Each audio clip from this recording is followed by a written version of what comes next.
Assalamualaikum warahmatullahi wabarakatuh. Alhamdulillah nahmaduhu wa nasta'inuhu wa nastaghfiruh wa na'udzu billahi min shururi anfusina wa min sayyiati a'malina. Man yahdihillahu fala mudilla lahu wa man yudlil fala hadiya lahu. Wa nashhadu an la ilaha illallah wa nashhadu anna sayyidana wa habibana wa qurrata a'yunina Muhammad Mustafa sallallahu alaihi wasallam. Qala rabbi shrah li sadri wa yassir li amri wa hlul 'uqdatam min lisani yafqahu qawli. Allahumma inni istawda'tuka ma qara'tuhu fardudhu ilayya 'inda hajati ilayhi. Rabbi yassir wa la tu'assir rabbi tammim bil khair. Rabbi yassir wa la tu'assir rabbi tammim bil khair. Rabbi yassir wa la tu'assir rabbi tammim bil khair. Allahumma alhimna marashida umurina. Allahumma alhimna marashida umurina wa a'idna min shururi anfusina birahmatika ya arhamar rahimin. Qala Allah subhanahu wa ta'ala, a'udzu billahi minasy syaithanir rajim. Bismillahir rahmanir rahim. Qul man rabbus samawati wal ard. Qulillah. Sadaqallahul aliyyil azim. Wa qala jalla thana'uhu la tudrikuhul absar wa huwa yudrikul absar. Sadaqallahul aliyyil azim. Wa qala nabiyyuna wa habibuna wa karimuna Muhammad Mustafa sallallahu alaihi wasallam, innakum satarawna rabbakum kama tarawnal qamara lailatal badri. Sadaqa Rasulullah sallallahu alaihi wasallam. Alhamdulillah tuan-tuan puan-puan yang dirahmati lagi dikasihi oleh Allah Taala, kita bersyukur kehadrat Rabbul Jalil wal Jalla wa Ala atas peluang yang Allah berikan kepada kita pada malam ni. Kita berpeluang untuk sambung sedikit lagi muzakarah yang dengan kitab yang kita gunakan. Kita menggunakan kitab Asas Aqidah Islam. Baik, hari ini kita masuk perbincangan kita dengan Mu'tazilah. InsyaAllah Mu'tazilah ini kita akan sentuh perbincangan mungkin agak sedikit panjang. Hari ini kita sentuh tentang sejarah kewujudan Mu'tazilah dan kita sentuh sedikit apa sebagai muqaddimah tentang fahaman Mu'tazilah. Baik, Mu'tazilah berasal daripada kalimah i'tizal. I'tazala ya'tazilu. I'tizalan. Mu'tazilun, Mu'tazilatun. Dia ni dalam bahasa Arab dia panggil isim fa'il. Mu'tazilun, Mu'tazilatun. Firqah Mu'tazilah. Mu'tazilah ni apa dia? Mu'tazilah ni asal dia adalah golongan yang mengasingkan diri, mengeluarkan diri daripada satu golongan, daripada kalimah i'tazala yang kita sebutkan tadi. Baik, kita akan sebut nanti insya-Allah macam mana boleh dapat nama ni. Mu'tazilah, kata Syekh rahimahullah taala, Mu'tazilah ialah satu madhab i'tiqad yang berpegang kuat kepada dasar kebebasan berfikir dan cuba melepaskan umat Islam daripada belenggu taklid buta. Asalnya firqah Mu'tazilah ni, dia nampak dia punya asal dia tu macam cantik sebab dia berpegang kuat kepada dasar kebebasan berfikir. Asal dia kira bebas berfikir. Setiap orang dia asal dia lebih memberi kuasa kepada akal manusia. Mu'tazilah ini mereka meletakkan akal nombor satu. Dalam setiap perkara dia nak menilai, dia menilai dengan akal dulu. Sehingga perkara berkaitan dengan nakal daripada Al-Quran dan hadis, dia akan timbang dengan logik akal dulu. Kalau perkara tersebut tak dapat diterima akal, maka dia akan mengubah makna asal benda tersebut. Baik, mereka berpegang kuat kepada kebebasan berfikir. Nanti kita akan sebut slogan yang sama pada hari ini dilaungkan semula. Dia Mu'tazilah moden. Nama dia tak keluar, tetapi kefahaman dia tu ada. dia datang dengan bentuk liberal, dia datang dengan bentuk-bentuk yang lain, tapi dia punya kefahaman tu sebenarnya sama je, ataupun sebahagian. Dan cuba melepaskan umat Islam kononnya daripada belenggu taklid buhta. Asal dia. Baik. Pengasas mazhab ini bernama Wasil bin Ata. 80 Hijrah, wafat 180 Hijrah. Pada mulanya Wasil ibn Ata ini berguru dengan Al-Imam Al-Hasan Al-Basri, 23 110 Hijrah. Asal dia, Wasil bin Ata ni adalah anak murid kepada Imam Al-Hasan Al-Basri, ulama besar. Hasan Basri, ulama yang besar. Asal dia ni anak murid. Kemudian beliau menyisihkan diri lalu berpisah daripada gurunya kerana tidak setuju dengan pendapat gurunya dalam masalah orang yang melakukan dosa besar. Jadi asal dia seorang murid dalam kelas Imam Hasan Basri, tapi dalam masalah perkara berkaitan dengan akidah, berkaitan dengan isu seorang pendosa besar, murtakibul kabirah, seorang yang melakukan dosa besar, bagaimana keadaan dia ni. Dalam isu ni dia berbeza pendapat dengan guru dia. Beza pendapat dia dengan guru dia ni telah membawa dia kepada membawa satu mazhab yang lain. Baik, kita tengok macam mana cerita dia ni. Ceritanya begini. Pada suatu hari ketika Imam Hasan Al-Basri sedang mengajar di masjid, tiba-tiba seorang pendengar bertanya, apakah hukum orang yang melakukan dosa besar dan mati sebelum ia bertaubat? Tengah Imam Hasan Basri mengajar, satu orang yang duduk dalam kuliah tu tanya soalan. Satu orang dia buat dosa besar, lepas tu tak sempat nak taubat, dia mati. Apa hukum dia? Macam mana keadaan dia? Belum pun sempat guru itu memberi jawapan, Wasil terlebih dahulu berkata bahawa orang itu bukan mukmin dan bukan kafir. Orang tu mai duduk majlis Hasan Basri, tanya kepada Hasan Basri rahimahullah ta'ala soalan. Satu orang melakukan dosa besar, lepas tu dia tak sempat taubat dan dia mati. Macam mana keadaan dia? Tuan guru Imam Hasan Al-Basri rahimahullah ta'ala belum sempat jawab, anak murid dia ni Wasil bin Ata terus bagi jawapan. Dia pula yang jawab. Kata beliau, apa kata dia? Dia ni bukan mukmin dan bukan kafir. Nak kata mukmin pun tak, nak kata kafir pun tak. Dia bawa kelak pendapat dia. Guru tak bagi jawapan lagi. Dia mendahului pada guru. Selalu ni kalau kita tengok ajaran-ajaran yang salah ni, kita akan tengok bermula dengan adab yang buruk. Adab yang buruk. Kita boleh berbeza pendapat dengan guru. Ini contoh dia. Kita boleh berbeza pendapat dengan guru. Tetapi bila kita berbeza pendapat kita dengan guru, macam mana kita berbeza pendapat dengan ayah kita? Kita ada cara untuk sampaikan mesej bahawa kita tak setuju dengan perkara tersebut. Tapi kalau kita mula melayan ibu bapa kita macam kawan-kawan kita, kita kata tak beradab lah. Bahasa lain biadab. Begitulah juga bila guru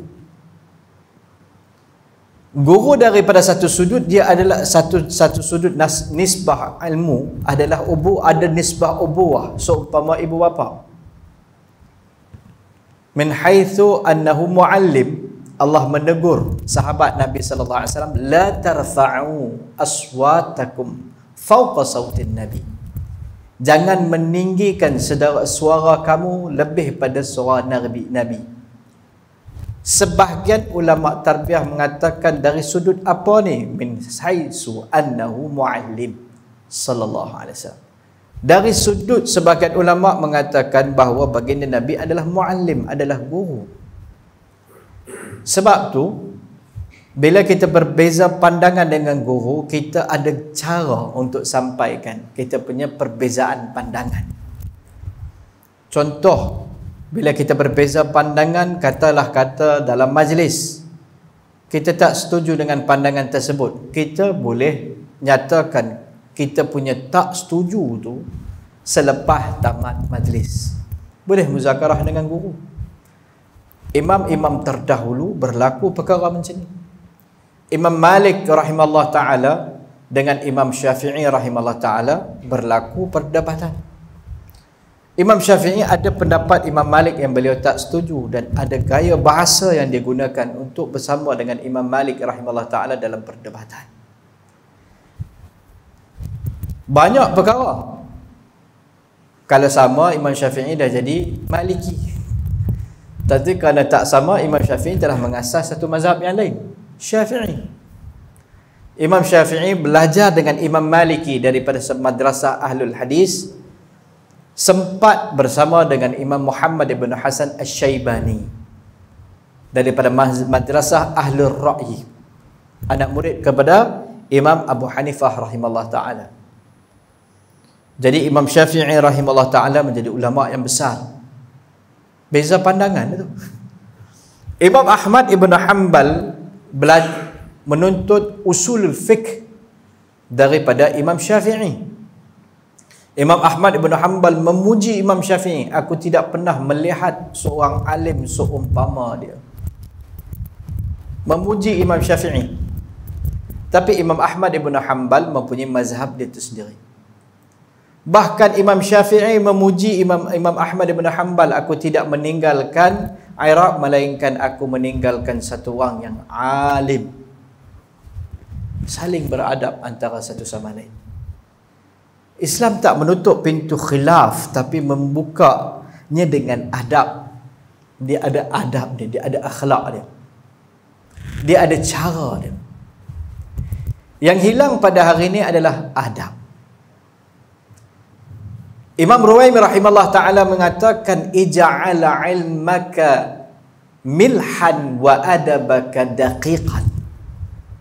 Syekh Abdul Fattah Abu Ghuddah dalam kitab beliau Al-Adab menakalkan perkataan Imam Ruwaimi rahimahullah ta'ala, ulama besar, mutaqaddimin, salaf.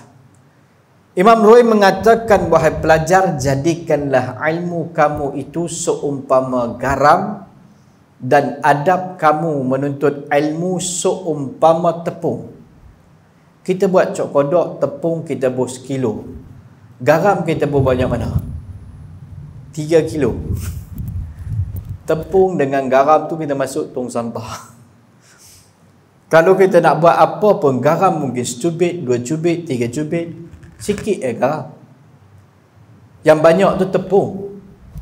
Begitulah budaya ulama terdahulu ketika mereka menuntut ilmu. Kalau kita tengok tradisi golongan-golongan ni, Khawarij, keluar Khawarij macam mana? Khawarij ni keluar asal dia zaman Nabi. Zulkhuwaisirah, dia tidak beradab di depan Nabi. Nabi ketika bahagikan harta rampasan perang, tengah duk bahagi, dia kata, i'dil ya Muhammad sallallahu alaihi wasallam. Dia kata, wahai Muhammad sallallahu alaihi wasallam, wahai Muhammad, adillah, adillah. Nabi kata, wailak, celakalah kamu. Siapa lagi yang lebih adil daripada aku? Sahabat Nabi cukup marah pada ketika itu. Itu menandakan zaman Nabi, sahabat Nabi pun beradab. Pada ketika itu saja, Nabi kata jangan apa-apakan dia, kerana di balik dia nanti, di belakang dia nanti akan keluar satu golongan orang yang mereka membaca Quran, hebat ibadat mereka, tetapi Quran mereka tidak jauh, tidak keluar melainkan daripada kengkung mereka, tak sampai. Daripada Zulkhuwaisarah ni lah keluarnya golongan Khawarij yang berusaha nak bunuh sahabat. Mereka punya ibadat cukup hebat. Semayang ni, zikir ni, ajaib. Merekah dia punya sujud. Quran ni hebat. Tetapi mereka adalah firqah yang sesat. Kalau kita tengok sejarah-sejarah mereka, lebih kurang macam tu. Bila dia ekstrim salah satu sudut, dia akan bawa kepada tu. Jadi kerana tu kita tengok sejarah ni pun sama. Nabi SAW bila Zulkhuwaisirah, sul adab dia tu telah membayangkan mana dia nak bawa pergi diri dia dan jemaah dia pelepas tu. Begitulah Wasil bin Ata' ni pun. Jadi kerana tu ada gaya bahasa bila kita berikhtilaf, berbeza pandangan. Kita nak berbeza pandangan pun tengoklah dulu kan. Macam silap faham sebahagian orang bila Imam Syafi'i sebut idza sahhal hadith fahuwa madhhabi. Bila hadis itu sahih, maka ianya adalah mazhab aku. Imam Syafi'i kata hadis ni merujuk kepada siapa? Bukan kepada kita, saya dan kita pada orang awam ni. Hadis, perkataan Imam Syafi'i ni, Imam Syafi'i kata kepada para ulama. Para ulama yang lebih memahami daripada kita adalah ulama-ulama yang hampir dengan Imam Syafi'i. Maka Al-Imam An-Nawawi rahimahullah ta'ala mengatakan dalam syarah Mu'azzab, Muqaddimah syarah Mu'azzab, sahhal hadis di situ saluhal hadis.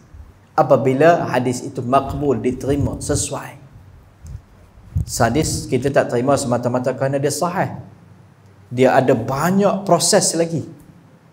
Ada hadis yang sahih tapi mansuh hukum dia. Hukum dia telah terbatal dengan hadis yang lain. Jadi dia banyak proses lagi nak datang, nak keluar sebagai hukum fiqh.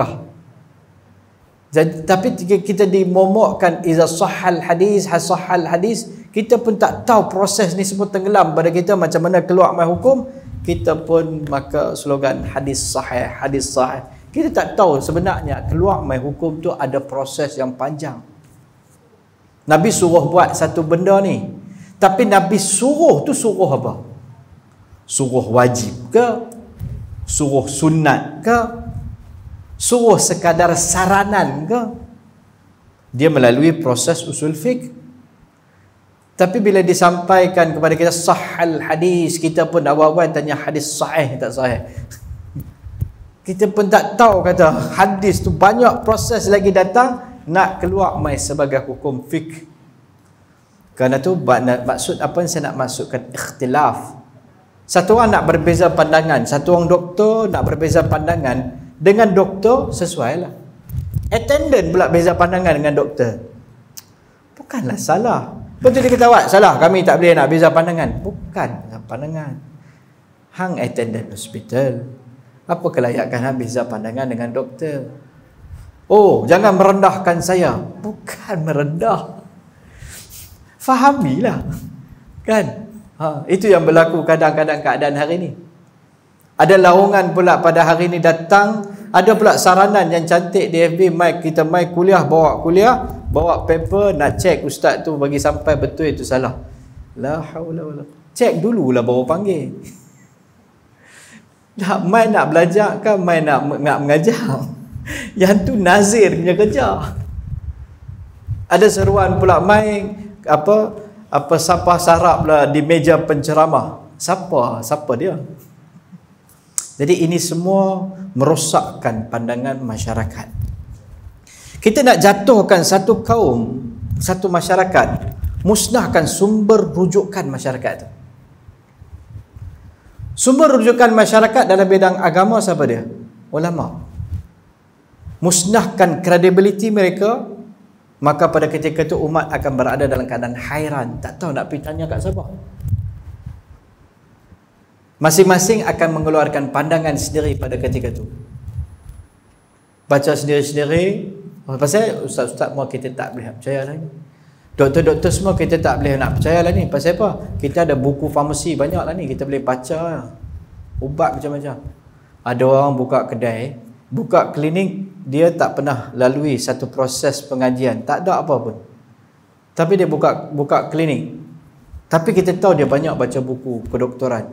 Ada tak siapa nak pergi klinik dia? Jangan buat pasal dia silap jarum ke lu, dia tak ketahuan. Tapi hari ni itulah yang berlaku. Itulah yang berlaku. Jadi ini perkara yang penting. Kita merujuk pada kisah-kisah ni, kita dapat memahami. Nak menyerang Islam ni, serang sumber asal. Yang menjelaskan hukum hakam adalah ulama, serang ulama. Maka apa akan berlaku bila kredibiliti ulama tu jatuh di pandangan masyarakat? Masyarakat tak merujuk pada ulama. Oh, tentu kita maksudnya ustaz-ustaz ni, ulama ni kita tak boleh tegur. Tak, ada orang yang boleh tegur. Siapa? Kita banyak gaji pun untuk tiba. Setiap negeri ada jabatan mufti. Memang kerja mereka ni, kita telefon tanya soalan mereka kerja. Tak, saya ada pandangan, satu ustaz telah menyampaikan pandangan ni. Apa pandangan dia pihak di Jabatan Mufti? Mereka memang duduk untuk ni. Kalau kita ada keraguan tentang satu ubat yang satu orang doktor bagi, kita kena rujuk lagi atas pada tu, doktor. Bukan lagi bawah pada tu. Pergi jumpa kat attendant hospital, kita tanya, apa doktor ni bagi ubat ni betul? Oh, aku tak boleh percaya lah. Doktor ni pun ni boleh macam-macam. MBBS pun dia boleh beli. Nah. Yang tu pening. Dia kerja engineer. Baguslah bidang dia jurutera. Tapi dia pun buat di YouTube konten cerita benda yang kritikal dalam hadis. Ilmu hadis yang bidang kritikal, jarah wa ta'dil. Sebut nama perawi. Macam mana dia bahasa Arab pun pening. Tapi terjemahan banyak. Buku bahasa Malaysia lah ni terjemahan banyak. Indonesia pun banyak. Saya jumpa di satu, alang-alang dah sentuh, di Kuala Lumpur. Ada satu program di sana. Jumpa dengan satu orang. Dia tolong bawa saya pergi ke tempat dia buat sikit penerangan pada pekerja dia lah. Dia ada kedai buku dan sebagainya. Tengah berjalan tu, anak dia main ambil. Duduk sembang-sembang. Anak dia cerita, saya ni belajar dengan sekian-sekian, belajar ilmu jarah wa ta'dil, kenal tentang rijal hadis sebagainya. Saya kata, hebat. Saya pun habislah sikit daurah hadis tu, dalam kitab hadis tu. Saya sempatlah tengok sikit yang tu, taklah banyak tahu mana. Oh, kami belajar semua dengan syekh sekian-sekian, dia datang siap. Bagus, saya kata bagus. Saya tanya kat dia soalan fardu ain sikit. Fardu ain ni, jam. Syarat sah salat apa nak? Syarat sah salat nak? Apa tu dia cerita jarah wa ta'dil dulu. Ini yang berlaku. Sampai ilmu ni dia tadriji. Darjah 1, darjah 2, darjah 3, darjah 4. Macam itulah fiqh. Habis fiqh, mula-mula belajar fiqh, kemudian baru naik fiqhul hadis. Fiqhul ikhtilafat, perbezaan pandangan, jauh lagi tu. Tapi terus sampai darjah 3, budak tu darjah 1, tak ke serabut. Dia nak ambil wuduk pun dia tengok situ dia, Nabi ambil macam ni, Nabi macam ni. Dia tak tahu hukum apa asal dia macam mana. Ada hadis Nabi lap tangan lepas ambil wuduk. Ada hadis Nabi larang lap tangan. Mana nak amal? Dua-dua hadis. Jadi dia buat keputusan, dia jadi mujtahid. Bila rasa nak lap. Rasa tak mau lap, tak lap. Dia peranan apa tu untuk memilih untuk mengeluarkan hukum? Mujtahid lah. Padahal dia status standard dia tu baru mujtahad. Tak jadi mujtahid lagi. Itu yang kita kena faham. Dan kita kalau tengok semua golongan fiqh ini, mereka menyerang kredibiliti ahli din. Pertama, mereka menyerang ahli ulama. Ini yang berlaku pada Wasil bin Atha. Sepatutnya dia boleh beza pandangan, tapi dia ada cara untuk berbeza. Dia ada budaya untuk berbeza. Ada isu-isu kritikal yang kita bincangkan yang rumit, masalah ada khilafiyah yang mendalam. Boleh tak beza? Boleh tak bincang? Boleh, secara tertutup, supaya orang yang tak ada asas tak keliru. Saya mengajak bahawa ni akidah di satu tempat. Lepas tu orang pakcik dia duduk berapa kali. Lepas tu sebut kita ni mazhab Asy'ariyah. Habis kuliah tu saya pak cik, macam mana boleh faham? Dia dah duduk 2-3 kali. Dia kata, saya pun tak tahu, yang tahu mazhab Syafi'i ya. Kita bukan mazhab Syafi'i ke Ustaz? Mana orang dia sendiri mazhab apa dalam akidah pun dia belum tahu. Tiba-tiba hampir cerita isu ikhtilaf Imam Malik tu. Isu takwil dan tafwid dan tak sekerat jalan pula, tak cerita habis kat masyarakat. Dia ni pun tak tahu akidah apa menatang ni. Tak tahu. Ini yang kita kata salah. Ada benda yang ulama bincang benda tu dalam kitab Fiqhul Ikhtilafat. Nak kunut, nak angkat tangan, tak angkat tangan, dengan dalil berlungguk-lungguk ulama bincang. Tapi di perbincangan ulama, di meja perbincangan ulama, benda tu benda perbincangan di sana, bukan dibawa kepada orang awam, mengelirukan orang awam. Dia orang awam nak beramal, nak masuk syurga. Tiba kita bagi jadi serabut, dia pun fikir. Satu orang pakcik tu, saya pun tak tahu nak, dulu duduk semayang juga lah ni, dengar mereka kata apa maudhu' pun tak tahulah, tak semayang dah lah. So, saya kata maudhu' ni apa dia pakcik? Tak tahulah, dia duduk sebut maudhu', tak boleh buat lah. Padahal ada perkara tersebut tu dia bukan maudhu', hadis tu bukan maudhu', dhaif. Ada pandangan yang agak ekstrim yang sampai kepada maudhu'. Tapi satu lagi pandangan yang lain tak sampai kat pakcik tu. Pakcik tu pun tak tahu maudhu', yang dia tahu bubung. Tiba-tiba, ini yang kita kata, sampaikan sesuatu kalimun nas qadra aqulihi. Sampai cakap dengan manusia sesuai dengan kefahaman mereka. Ini adalah kecerdikan satu orang manusia. Bila doktor nak cerita kita tentang sakit, dia cerita dengan bahasa yang kita faham. Kalau dia sebut term-term medical kalau, apa yang terjadi kita? Serabut. Kita tak faham benda tu, kita tak lalu proses pengajian yang formal. Itu yang kita kata. Jadi ini perkara ni semakin hari semakin berserabut sampai. Perlu jelas. Wasil Ibn Atta' ni dia berbeza dengan Imam Hasan Basri, ulama besar, guru dia. Hasan Basri rahimahullah ta'ala, majlis tersebut dihadiri oleh ramai orang. Hasan Basri sedang sampaikan penyampaian, orang tanya soalan, sepatutnya dia diam dengar. Kalau dia ikhtilaf, berbeza pandangan dengan guru dia, habis majlis dia bertanya. Tapi su'un adab dia, dalam majlis lagi, dia pula jadi guru, overtake guru. Bukan kita menghalang, bukan maksud saya tak boleh tanya soalan lah, bukan. Dia ada cara dia. Kita tak boleh argue dengan ayah kita, tak boleh beza pandangan dengan ayah dengan ibu kita, boleh. Tapi dia ada cara, dia ada bahasa dia. Tak sama macam kita beza pandangan dengan anak kita, sudah tentu berbeza. Baik, kita tengok. Kemudian di tengah-tengah itu dia dah bagi keputusan, orang buat dosa besar, mati tanpa taubat, tak sempat taubat, dia mukmin pun bukan, kafir pun bukan. Dia buat keputusan. Tetapi di tengah-tengah itu, di antara keduanya, sedangkan gurunya berpendapat bahawa manusia itu 3 macam. Jadi pandangan Wasil bin Atta' ni, dia kata dia mukmin pun bukan, kafir pun bukan. Apa itu dia apa? Dia tak ada apa. Lebih jauh lagi, dia masuk syurga pun tak, masuk neraka pun tak. Pasal apa tak boleh masuk syurga? Pasal dia buat dosa. Pasal apa tak masuk neraka? Pasal dia beriman. Habis itu dia duduk mana? Dia atas pagang. Ingat politik di atas pagang, yang ni pun ada atas pagang. Maknanya geng ni adalah lama dah dulu. Ini pandangannya penting. Kadang kita jelaskan sesuatu pada masyarakat, kan, kita kata, tengok kita ada tangan, Allah nak buat sesuatu pun ada tangan lah. Allah tak pernah sebut makna zahir. Ulama salaf tak pernah sebut apa maksud dia, Allah yang tahu. Yadullah, makna tafwid, makna dia ada kalimah yadun, ada banyak makna selain pada makna asal dia, ada banyak makna serah pada Allah. Itu ulama salaf.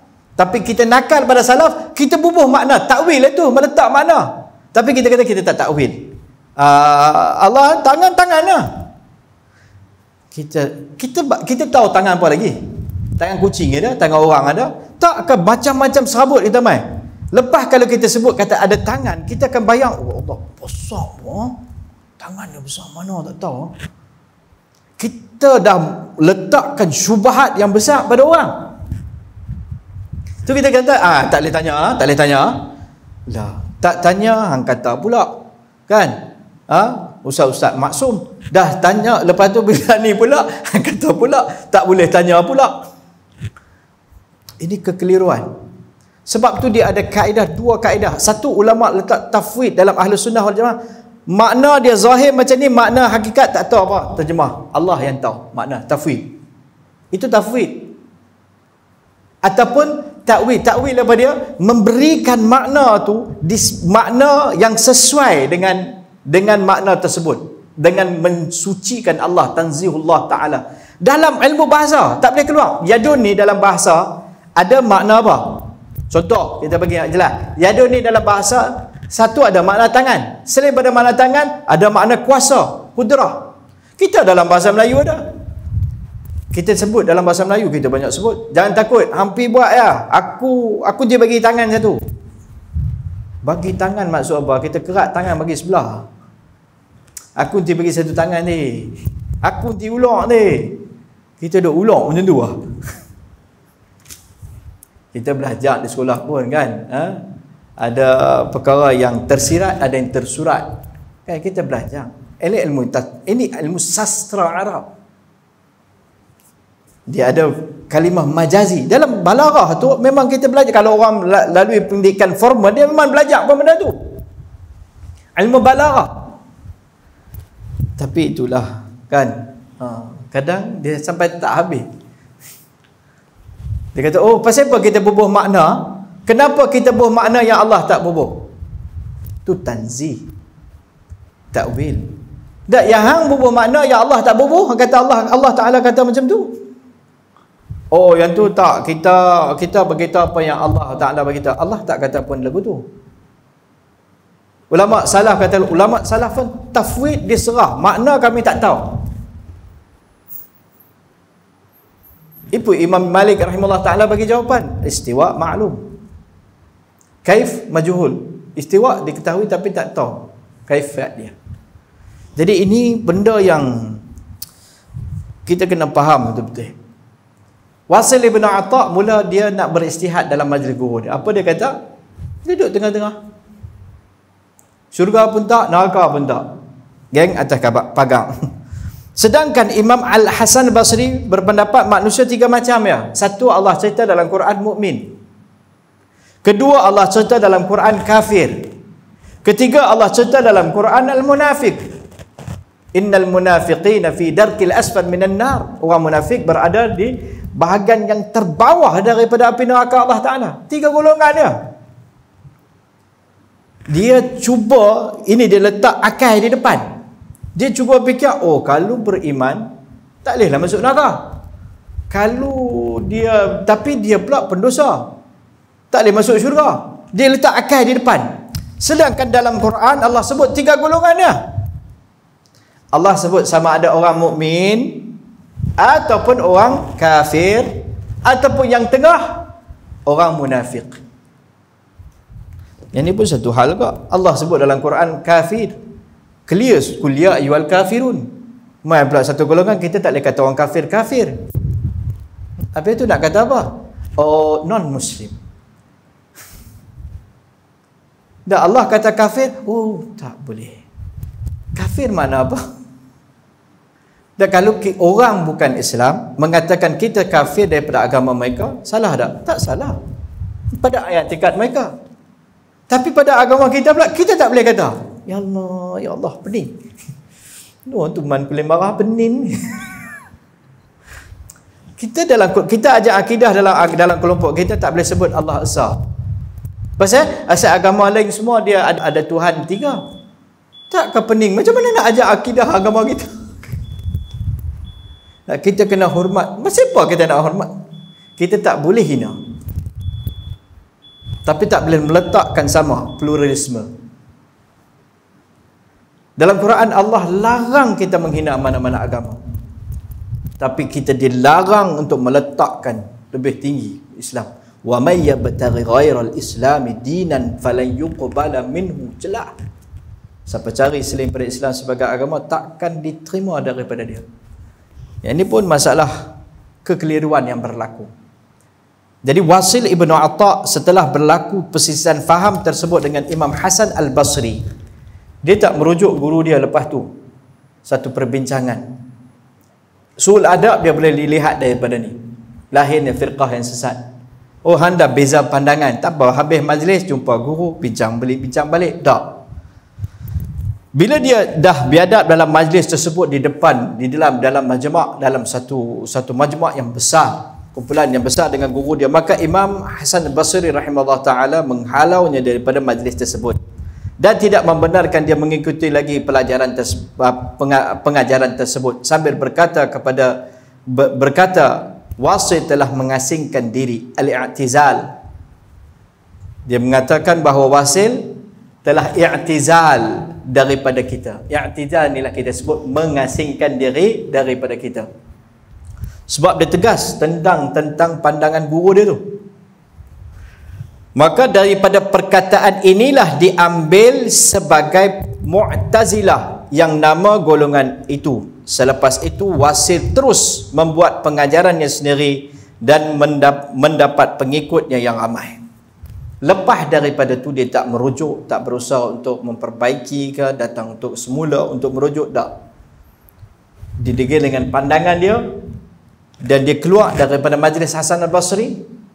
Dia mulakan mengasas mazhab Mu'tazilah. Jadi perkataan Mu'tazilah tu mai daripada perkataan Imam Hasan Basri. Qad i'tazala. Sungguhnya dia ni, kata Imam Hasan Basri, telah mengasingkan diri pada kita.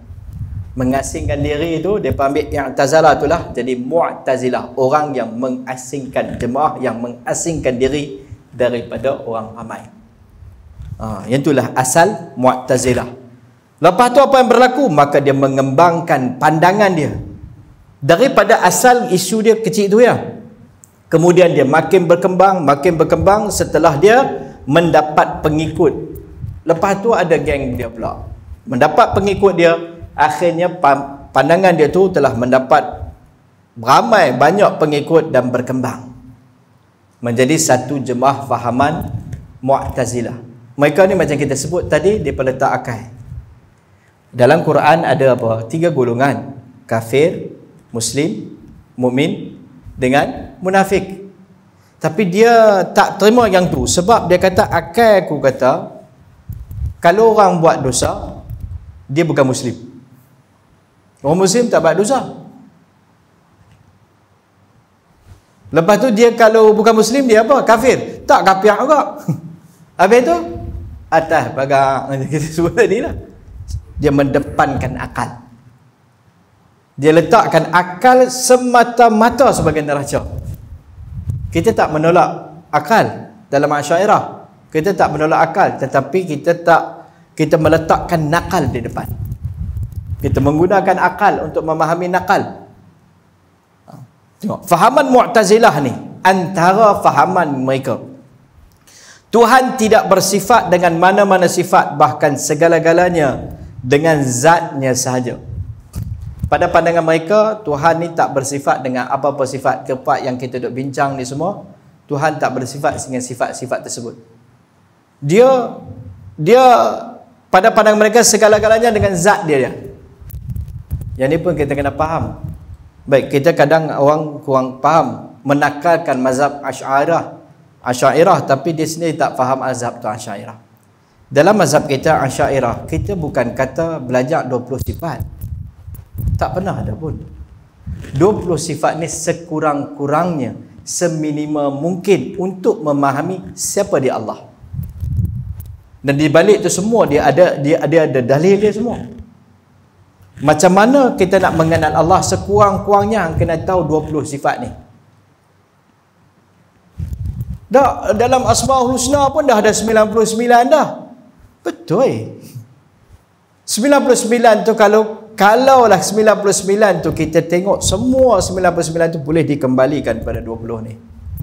Dan kita pun kata dalam 99 tu perbincangan 99 ni kita bincang. Tak ada isu. Sekurang-kurangnya belajar 20 nak mengenal siapa dia Allah. Sebab dia bahagi kepada Allah, dia bahagi kemudian kepada Nabi, nubuwah, dia bahagi kepada sam'iyat. Itu ilmu aqidah. Imam Baihaqi mazhab Asy'ari, muhaddis besar, ulama hadis. Mazhab apa? Asy'ariyah. Ada kitab Asma' was Sifat. Imam Baihaqi, bukan Tok Ki. Imam Baihaqi. Ibn Hajar Asqalani, mazhab apa? Asy'ariyah. Pensyarah Sahih Bukhari sampai sekarang tak ada yang boleh menandingi syarah beliau. Siapa pun dunia nakal pandangan beliau. Asy'ari. Imam Nawawi, Asy'ari. Tiba kita pula kata fahaman Asy'ari ni mai daripada falsafah. Kita tanya daripada mana tahu kata mai pada falsafah? Sebutkan siapa nama kitab tu, nyatakan di perenggan mana datang. Semua boleh keluar kenyataan. Mazhab ni sifat 20 ni depa ambil daripada Aristotle. Aristotle bila tahun dia keluar dengan apa? Hang tak baca sejarah ke? Abul Hasan Syarih ni dia ambil pada Aristotle. Keluarkan kenyataan mesti didasarkan dalil. Selalu cakap kena ada dalil. Mana dalil? Kenyataan keluarlah, dalil tak keluar. Dalil lambat sikit. Bila nak keluar, tak keluar. Siapa pun boleh kata apa saja dalil. Saya boleh kata, oh yang ni mereka ni semua ikut Yahudi ni. Apa bukti dia ikut Yahudi? Bukti jangan tanyalah, tapi dia ikut Yahudi.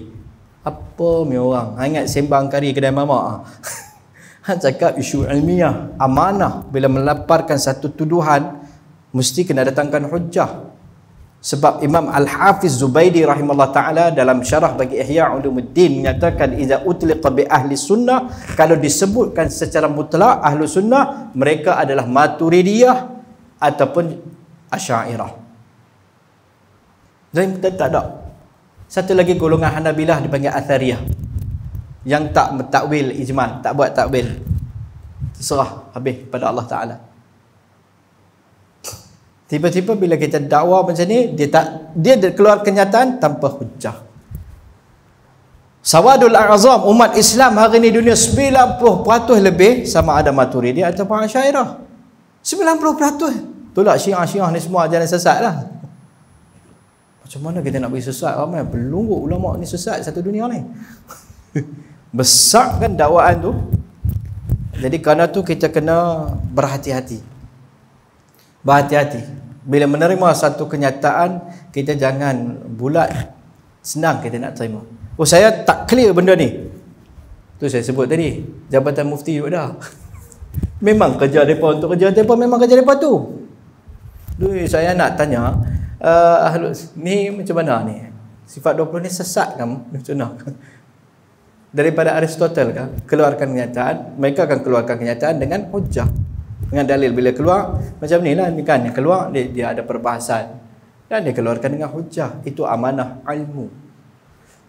Jadi kerana tu tuan-tuan perempuan yang dirahmati oleh Allah Ta'ala, kita kena faham.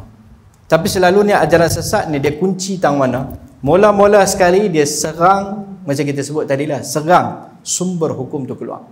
Dia serang peribadi ulama. Dan percaya mereka ni semua kaki spin, keluar kat situ, keluar kat sini. Tak mana yang dia spin, tak mana yang dia buat keluar. Itu tak sebut. Ini hati-hati. Saya jumpa satu orang geng-geng makrifat ni kan. Kawan jugalah geng makrifat. Dia sebut tentang hadis Dajjal masuk Mekah Madinah. Dia tanya, tahu tak hadis? Saya kata, tahulah, ingatlah, ada dalam kitab hadis, sempat belajar dulu. Dia kata, tahu Mekah Madinah di mana? Saya kata, tahulah Mekah Madinah. Tak apa yang tak tahu kan. Dia kata, apa yang faham tu salah.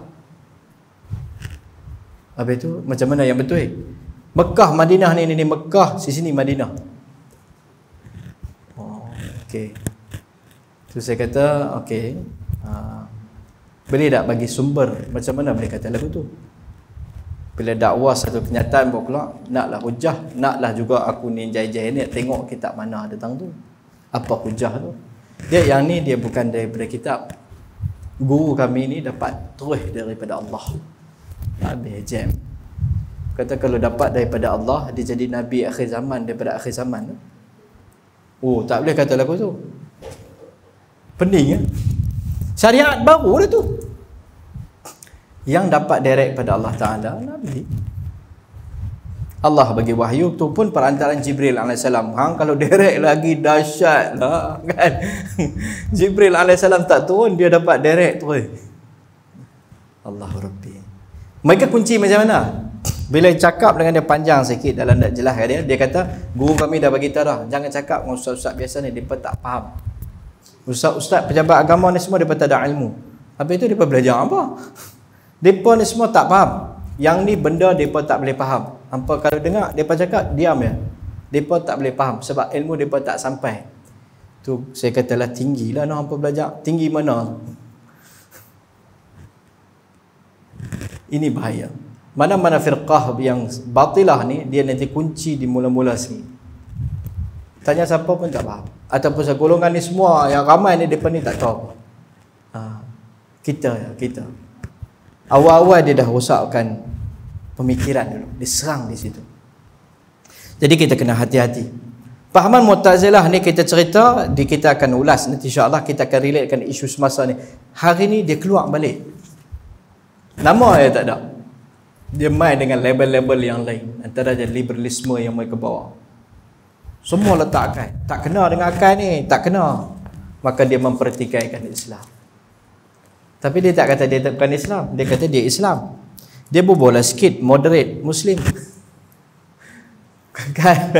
Kita pun tengok, oh ni modern, kita kena majulah kan. Dia ambil yang ni tak sesuai zaman ni. Yang ni okey, ini sesuai. Siapa yang tentukan? Apa credibility kamu? Tak. Kita terpelajar. Kita baca pun kita dah boleh mahir. Amboi. Baca-baca buku farmasi macam kita tadi lah. Baca buku medical sikit, buka klinik. Yang tu kena tangkap pula. Kan? Yang tu kena tangkap. Tapi yang ni tak kena tangkap. Jadi hati-hati dengan fahaman yang salah ni. Kita mulakan tadi muzakarah kita bagi cerita tentang mazhab Mu'tazilah. Macam mana datang nama Mu'tazilah, asal kata Mu'tazilah. Dan kita mulakan tadi cerita tentang asal pengasas Mu'tazilah ni, macam mana dia keluar, apa punca dia yang membuatkan dia ni terkeluar daripada majlis guru dia, akhirnya dia mengasaskan fahaman Mu'tazilah tadi. Dan kita sempat muzakarahkan satu tajuk utama tadi tentang fahaman Mu'tazilah. Satu adalah murtakibul kabirah, pelaku dosa besar.